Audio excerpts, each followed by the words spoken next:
Everyone, welcome to Wildcat Talks. I'm your host, Brandon. Today, we are breaking down into one of Kentucky basketball's most defining eras, the John Calipari Era. Before we start, let me introduce you to my two co-hosts, Adam and Cam. Gentlemen, I have a question for both of you. What did John Calipari really mean to the Kentucky basketball program and community? Well, for 15 years from 2009 all the way to 2024, John Calipari completely reshaped the modern era of Kentucky basketball. We're talking about a national championship, Final Four runs, top-ranked recruiting classes, NBA-ready talent year after year, and also a ton of pressure that came with his successes. Yeah, guys, every season of this Cal era had its own storyline, including big wins, tough losses, and players who turned into NBA stars. Using the 247 Sports timeline, we will walk through certain years of the Cal era and how he shaped the program. So the purpose of today's podcast is simple. Break down who Calipari was as a coach, what he accomplished at UK, and why his time at Kentucky meant so much to fans and his players. We're using logos to lay out facts about the Cal era, pathos to bring in the emotion of his era, and of course a little ethos from our sources that help back up history. But the story does not stop there. After 15 seasons at UK, Calipari shocked the college basketball world by leaving the University of Kentucky and heading to Arkansas. And Cal did not go alone. He brought several key players and coaches with him, which shook up the SEC. This move made by Calipari opened the door for a brand new chapter for Kentucky basketball with the arrival of head coach Mark Pope. Fans had no idea what to expect, but it set the stage for a whole new era, new coaching style, and a whole new direction for the program. And with that, we're going to transition into our next segment, where we break down Calipari's teams at Kentucky, his move to Arkansas, and what Mark Pope means for Kentucky's future.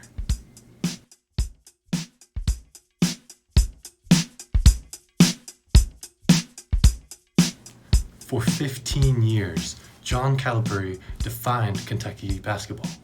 He brought star power, national attention, a new recruiting philosophy, and an NBA pipeline unlike anything college basketball has ever seen. His era included historic highs, frustrating lows, and a finale that left the fan base deeply divided. In the next segments, we're walking through the entire Calipari era, from the meteoric rise to the sustained success, to the late-stage collapse that brought his time in Lexington to an end. Cam, go ahead and take it away. Okay, so at the time in 2009, Kentucky basketball had been undergoing a rebounding phase from seasons that were difficult to watch. That is when Cal took Kentucky under his wing and carried them out of their pit of loss. Immediately, he began with his enormous influence on the team by bringing in extremely talented recruits and focusing on fast-paced, aggressive gameplay his early years within the program, geared toward restoring the basketball powerhouse reputation of Kentucky. By heavily recruiting and developing players, Cal set the foundation for Kentucky, allowing the team to easily become a national contender within just a few seasons. Adam, what happened next? After placing in the Final Four in 2011, Calipari's Wildcats dominated the next season. He created a roster loaded with talent who went on to finish 38-2, eventually winning the national championship. This set expectations sky high. However, these years also tested Cal's resilience. In 2013, Kentucky disappointingly did not place in the NCAA tournament due to injuries and inconsistent play. The team's chemistry was off, which caused people to debate about his coaching style and recruiting tactics. John used this setback as a chance to refocus the team. In the following seasons, the Wildcats consistently made the tournaments, placed in the Final Four in 2014-15 with highly skilled and entertaining performances. In 2015, the team dominated with 36 consecutive wins to open the season, setting an NCAA record. They did not win the title, but many consider this to be one of the best teams in college basketball history. It consisted of key players like Devin Booker, Karl Anthony Towns, Trey Lyles, Tyler Ulis. Cam, lead us through the Middle Ages of Cal's era. Eventually, the Final Four appearances stopped coming. And through the next years, John continued to concoct capable teams, leading them to the Elite Eight. These middle years, Kentucky remained nationally relevant. Always talented, always dangerous, but unfortunately, 2019 would be the Calipari's final Elite Eight at Kentucky. 2020 may have been the year that killed the Calipari era.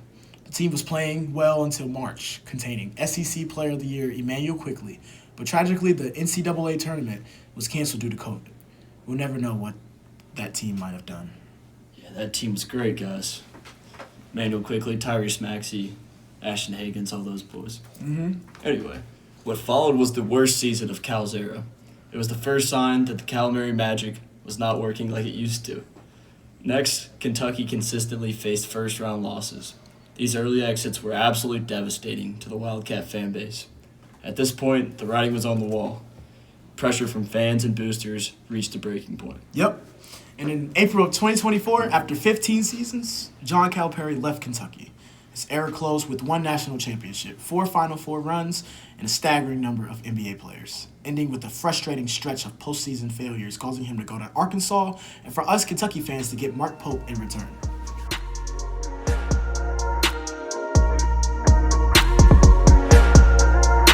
The Calipari era was bold, it was controversial, it was wildly successful.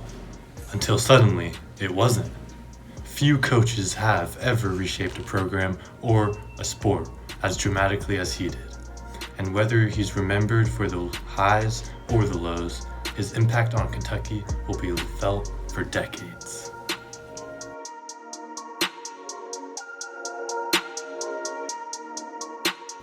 Now, let us get into one of the biggest reasons John Calipari became such a massive figure at Kentucky, and that would be his ability to recruit NBA-level talent.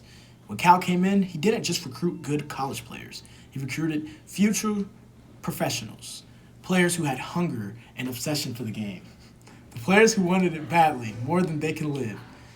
And he made it clear, if you come to Kentucky, you're preparing for the league, even if you didn't believe in it. Yes, he really built what people call the NBA factory, from players like John Wall, DeMarcus Cousins, to Anthony Davis, to Devin Booker. Shai Gilgeous-Alexander is the reigning MVP of today's NBA, and he came from BBN, and it doesn't even end there. Calipari managed to sign some of the best high school players in the nation every single year. At some point, it felt like Kentucky had more NBA draft picks than actual NBA teams. Sources like the Bleacher Report and CBS Sports have pointed out how Cal turned recruiting into a national headline every year. His early success in the one-and-done era focused other programs to change their strategies just to keep it up. Whether people loved it or hated it, Kentucky became the place for NBA talent and is a huge part of Calipari's legacy and identity. And speaking of identity, that is going to take us into our next segment on how the Calipari era reshaped Kentucky's identity and community.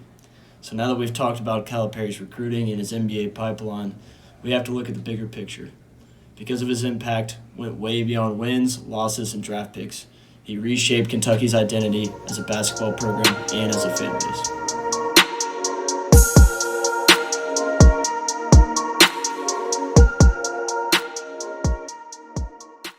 During the Calipari era, Kentucky's fans did not expect success. They expected dominance. Final Fours weren't a dream, they were the standard. That kind of pressure became part of the community culture. Every season felt like a championship or bust year for the community. Calipari really embraced Kentucky's culture. He connected with fans and made the program feel open and accessible. But that identity shift from traditional college program to NBA stepping stone created debate too. Some fans loved it. Others felt the program lost a little bit of its old school feel. Either way, the Calipari era left a mark that will not be forgotten. It changed how Kentucky fans think and the rest of the country views UK basketball. So, after walking through the highs and lows of the Calipari era, it's clear John Calipari wasn't just a great coach, but he completely reshaped this program. When he arrived in 2009, Kentucky was struggling, and he revived it instantly with top-end high school talent year in and year out. From the early championships and Final Four runs to the years of rebuilding, Cal's era was filled with both excitement and pressure.